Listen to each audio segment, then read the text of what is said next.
নমস্কার বন্ধুরা, ফিউশন সোনালি চ্যানেলে আপনাদেরকে স্বাগত। আমি আজকে বানাচ্ছি ছানার জিলাপি। তো তার জন্য প্রথমেই আমি এলাচটাকে গুঁড়ো করে সাইডে রেখে নিলাম। এবার জল ঝরানো ছানা আমি নিয়েছি 150 গ্রাম। এখানে ভালো করে আপনারা জলটাকে ঝরিয়ে নেবেন।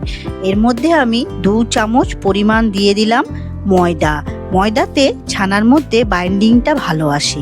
আর এরই মধ্যে আমি দিয়ে দিলাম 2 চামচ পরিমাণ গুঁড়ো দুধ। এখানে আপনারা আরেকটু পরিমাণ বেশিও দিতে পারেন, তো আমি এখানে 2 চামচই দিয়েছি।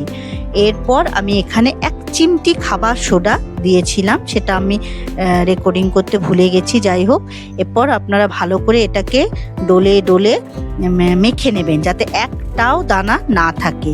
এরপর আমার এটাকে যখন পুরো মাখা হয়ে যাচ্ছে, প্লেট থেকে ছেড়ে যাবে, তখন আমি একটু পরিমাণ ঘি দিয়ে এটাকে ভালো করে আবার চটকে মেখে নেব।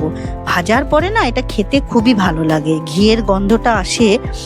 তো এরপর আমি একটা প্লেটের মধ্যে ছানাটাকে রোল করে এরকম জিলাপির আকারে দিয়ে নিয়েছি।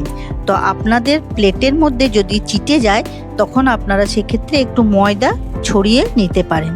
তাহলে এগুলোকে এরকম একে একে আমি সবগুলোকে গড়ে নিয়েছি। আমার মোটামুটি 10-12টা মতো হয়েছিল, ছোট ছোট করেছিলাম।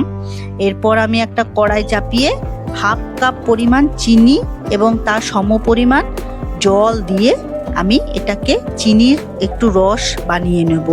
চিনির রসটা খুব গাঢ়র দরকার নেই, খুব পাতলারও দরকার নেই, মোটামুটি হলেই হবে। তো আমার এখানে 10-12টা মতন আছে, ওই জন্য আমার 1/2 কাপ চিনির রসই যথেষ্ট। এরপর আমি দিয়ে দিলাম 2টো এলাচ দিয়ে দিলে এটার মধ্যে চিনির রসের মধ্যে ফ্লেভারটা খুব ভালো আসে।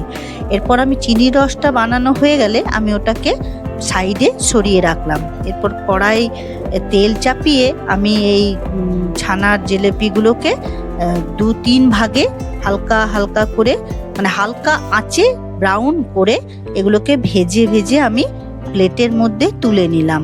প্লেটের মধ্যে তুলে নেওয়ার পর আমি আবার ওই চিনির রসের কড়াইটাকে গ্যাসটা বন্ধ করে দেওয়ার পর চিনির রসের কড়াইটার মধ্যে, রসটা তো গরমই ছিল, তার মধ্যে দিয়ে কিছুক্ষণ ভিজিয়ে রেখেছিলাম 1 ঘন্টা মতো। তারপর আপনি তুলে সার্ভ করবেন। বাস, আমাদের ছানার জিলাপি রেডি। গরম ঠান্ডা এনজয় করুন ফ্রিজে রেখে। নমস্কার।